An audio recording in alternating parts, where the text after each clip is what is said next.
رب نے فرمایا فریقم فی الجنت و فریقم فی السعیر، ایک جماعت جنت میں جائے گی اور ایک گروہ جہنم میں جائے گا۔ اب ہمیں یہ نہیں پتا ہے کہ کون جنت میں جائے گا اور کون جہنم میں جائے گا، ہم اپنے بارے میں یہ یقینی طور پر نہیں جانتے۔ اور رب فرماتا ہے هو الذی خلقکم فمنکم کافر ومنکم مؤمن، وہی ہے جس نے تم کو پیدا کیا، تم میں سے کوئی مسلمان ہے اور کوئی کافر ہے۔ تو یہ تو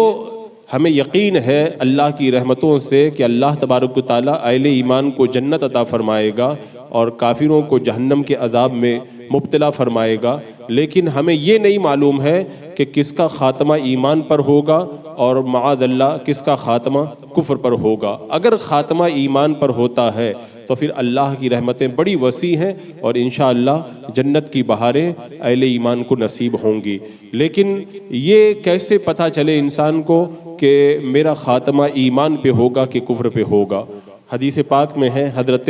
عبداللہ ابن مسعود رضی اللہ تعالیٰ عنہ سے روایت ہے، مفہوم حدیث یہ ہے کہ بچہ جب نطفہ جب ماں کے شکم میں ہوتا ہے 40 دن تک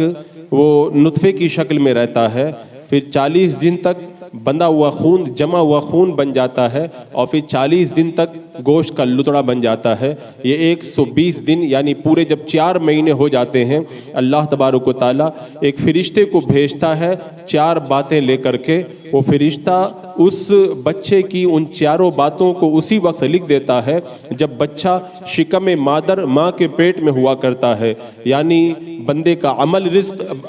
عمل لکھ دیا جاتا ہے، بندے کا رزق لکھ دیا جاتا ہے، اسی طرح بندے کی مدت حیات کتنے دن دنیا میں رہے گا یہ لکھ دیا جاتا ہے، اور یہ بندہ نیک بخت ہے یا بدبخت یعنی جنتی ہے یا جہنمی یہ لکھ دیا جاتا ہے۔ اور پھر حدیث پاک کا مفہوم یہ ہے کہ بندہ عمل کرتا ہے، عمل کرتے کرتے اتنا اس کے اور جنت کے درمیان ایک ہاتھ کا فاصلہ رہ جاتا ہے، تبھی نوشتہ تقدیر آگے آتا ہے، غالب آتا ہے اور وہ جہنمیوں جیسے کام کرنے لگ جاتا ہے اور جہنم میں چلا جاتا ہے۔ ایک بندہ عمل کرتا ہے اس کے اور جنت کے بیچ میں صرف جو ہے وہ ایک ہاتھ کا فاصلہ رہ جاتا ہے، تو نوشتہ تقدیر غالب آتا ہے اور وہ جہنمیوں جیسے عمل کرتا ہے تو جہنم میں چلا جاتا ہے، اور ایک بندہ ایسا ہوتا ہے جو